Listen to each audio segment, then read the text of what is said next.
சுற்றுலா தலங்களை தரிசிப்பதற்கான பிரயாணம். உலமாக்கள் இதையும் ஆகுமான பிரயாணத்திலே சேர்க்கிறார்கள். ஆனாலும் அது வரையறுக்கப்பட்டது.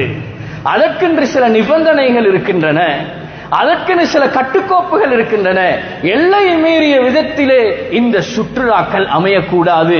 அப்படியான சுற்றுலா பிரயாணங்களை இஸ்லாம் வன்மையாக கண்டிக்கின்றது. எல்லை மீறி குர்ஆன் ஹதீஸுக்கு மாற்றமான ஒரு பிரயாணமாக அது அமைகின்றது என்றால் அது இஸ்லாம் வன்மையாக கண்டிக்கின்றது. மேலான பெரியோர்களே, சகோதரர்களே, இப்படி பிரயாணத்தினுடைய வகைகளை உலமாக்கள் இரண்டாக பிரிக்கின்றார்கள்.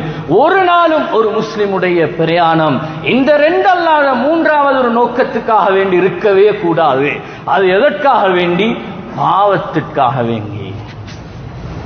இந்த ரெண்டையும் தாண்டி பாவ செயலிலே ஈடுபடுவதற்காக வேண்டி, ஒரு பாவத்தை செய்வதற்காக வேண்டி, ஒரு பாவத்துக்கு உதவி செய்வதற்காக வேண்டி, ஒருவருக்கு அநியாயம் செய்வதற்காக வேண்டி, அல்லது ஒருவருக்கு நஷ்டத்தை ஏற்படுத்துவதற்காக வேண்டி இப்படி பாவகரமான ஒரு செயலிலே ஈடுபடுகின்றார் என்றால் அவருக்கு எந்த ஷரியத்தினுடைய சலுகை